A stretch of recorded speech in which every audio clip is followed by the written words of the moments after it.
As we come into the rural world, there are a number of terms that we need to come to grips with. Now, there are probably more than are listed in the study guide, but I'll just introduce some of them to you because you really need to have these available and probably make up a list of terminology, of common terms as you go through, especially if you're not living in regional Australia, if you're taking this unit from a capital city where things like beast area valuation is a very unfamiliar term. It's useful to get these definitions and make a little glossary for yourself. The first, probably three important ones, are the concept of a going concern. And a going concern means a farm enterprise which includes all of the components required for the operation of the business, of the farming enterprise. In the case of a farm, it may include things like machinery, crop, stock, shares, and so on. And so the going concern is the value of the whole business enterprise. That's very similar to the expression walk-in, walk-out value. WIWO for an acronym, if you like acronyms. And it's simply the sale conditions for a going concern property, including the elements that enable the production to continue, which is pretty much the same as the going concern. That's really opposed, or those terms are really opposed to the idea of a bare property sale. And a bare property sale, especially for pastoral properties, is the land or the property without the stock. And so it's the land and the fixed improvements only. And so things like the non-fixed, the chattels, and chattels can include things like large pieces of agricultural machinery, headers and whatnot. They're not a part of a bare property sale, and usually those items, the stock and the chattels, the movable equipment, would be sold separately. So it's quite a different thing. A bare property is really just the land and what's nailed down to it, whereas the walk-in, walk-out is really what it sounds like. It's the whole show. You walk in, take over, and there'll be lambs popping out in the paddocks and everything else kind of going on right from the day one. You don't have to go down to the sale yards or what have you and restock the property and buy yourself all the other equipment that you need to have it run. I'll let you read through the rest of the terms that are there. Some of them are general for property in general. Some of them are very specific for the rural situation. A couple of concepts that are probably worth just mentioning before we leave this. Different parts of Australia have different productivities, different climates, different norms for doing business. Everything from the stocking rate down to things like sort of how the fences are built. And so we often talk about district standards because a district standard is a very important thing to know, especially if you're, say, coming from the Riverina in New South Wales and looking at a property in central Queensland or something. The district standards there will be quite different, and sort of understanding the impacts on productivity are very, very important. One other curiosity is that most farms, or at least in earlier and simpler times, tended to be owned and operated by families. And as a result, the farming family would live on the farm and they'd have their house. And so in a sense, the farm looked like a combination of two things. One is the farmer's house and maybe his backyard where he hangs out the washing and so on. And the other is the business property, which is the paddocks which have got the sheep or cows or whatever on them. For the purpose of a number of legislations, the treatment of domestic property, dwellings, residential property, is quite separate to business property. And so for that matter, there is a distinction that needs to be made often. It's almost an imaginary boundary in a sense, that needs to be made around the farmer's house and that area which is associated primarily with using the house or the dwelling function, if you like, where the kids are likely to run, where you're going to need to be able to plant your backyard veggie patch as opposed to your commercial garden, hang your clothes out and so on. The name for that area of land which is associated with the house is referred to as curtilage, and it's a useful term to be able to identify. And as I say, the other terms are there in the study guide, and I do recommend that you become familiar with them. Because what we need to do, you see, is get to understand the way that a farm works and why people buy and sell them. Primarily, farms are bought and sold on the basis of their capacity to earn an income. So they're a business, an economic unit. And so to understand the economics of farms, we need to look at what actually makes them productive. And there are really a small number of things. The basic land itself is probably the most important. So what is the soil type? What's the quality of the soil? Is it cleared? What's the natural vegetation? Is it useful for the farm use, or is it absolutely a pest because it keeps growing up in the form of weeds and getting in the way? And so we've got the land, we've got the vegetation, we'll also have the climate. And climate, we're really getting down to microclimates very often, so the climate in one side of the hill will be different to climate on the other side of the hill, and this can be vitally important for some crops.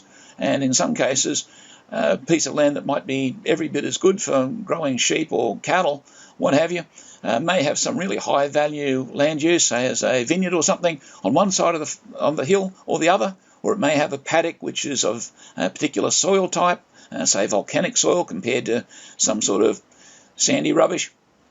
And so these aspects of soil quality are very, very important. We mentioned climate. If you've got something in central Queensland, that's going to behave completely different to the same piece of land in Tasmania because the different amount of sun and rainfall and so on. Some crops like warm climates, some crops like cool climates. Rainfall is very, very important.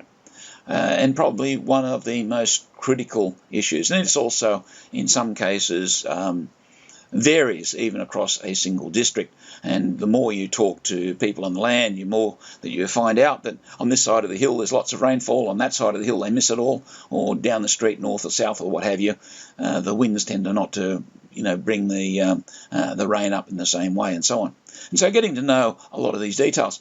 When we look at these economic characteristics, though, they really come down to the physics, if you like, the physical presentation of the land itself. Now, to a certain extent, you're not going to be nearly as interested in the physical situation if you're used to valuing commercial space in Queensland or in Brisbane. And that's because it doesn't really matter whether the rain falls or not if you're looking at a industrial, warehouse site or something, unless it's really extreme.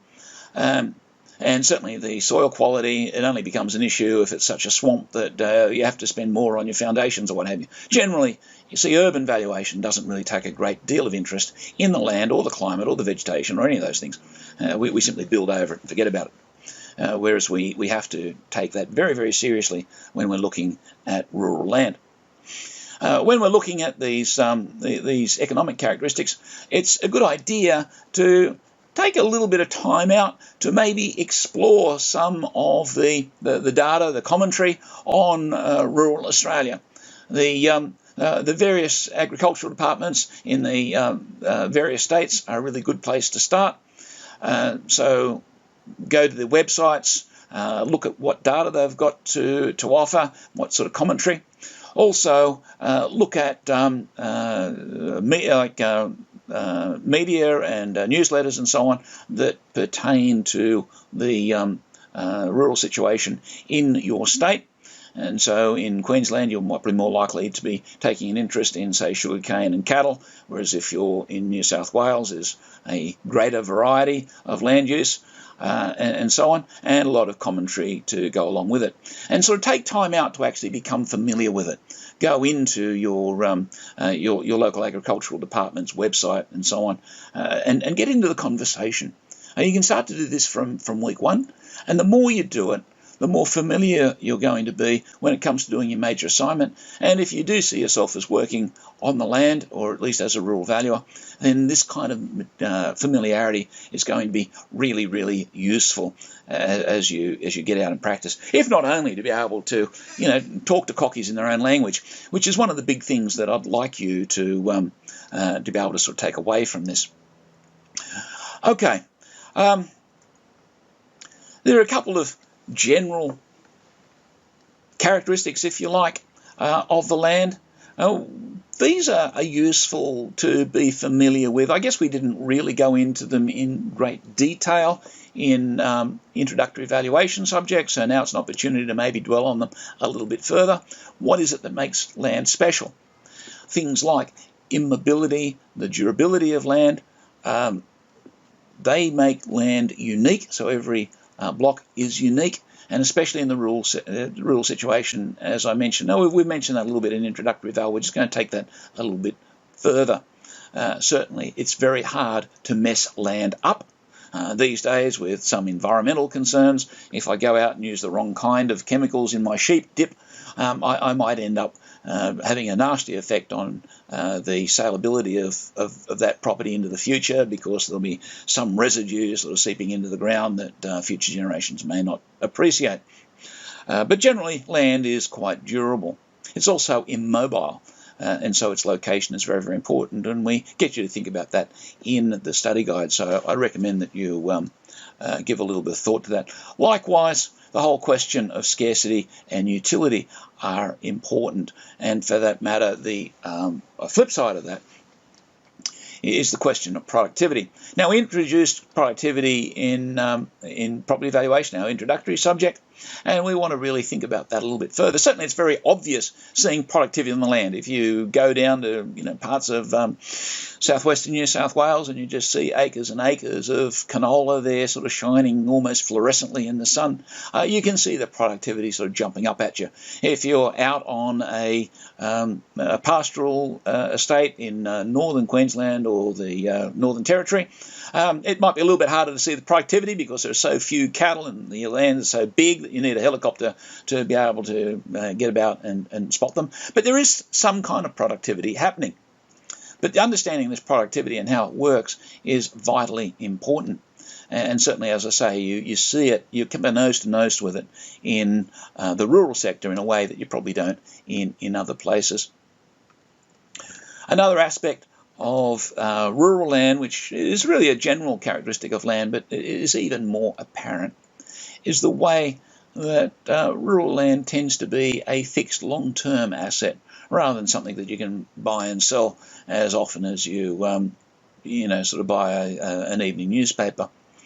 And that is an issue. And it's especially an issue when we start thinking about issues like sustainability. Sustainability is about having that fixed asset available in pretty much the same condition that we found it for our future generations. Now, this question of sustainability is something that our Indigenous brothers were very much onto. When they'd make a decision, they would tend to make it for their grandchildren's grandchildren. We tend to make it for how much return we can get out, so we can pay our mortgage off and so on. So we tend to take a far shorter view. But land needs to be looked at in this kind of context. If you're moving on to rural property, if you don't know what you're doing, you're likely to get yourself into an awful lot of mischief and perhaps go bankrupt.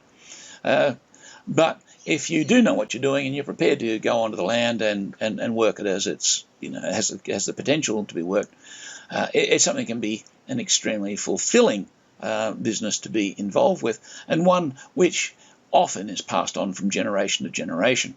And so in the rural sector, you tend to see the reality of land as a fixed asset even more starkly than you do in the cities.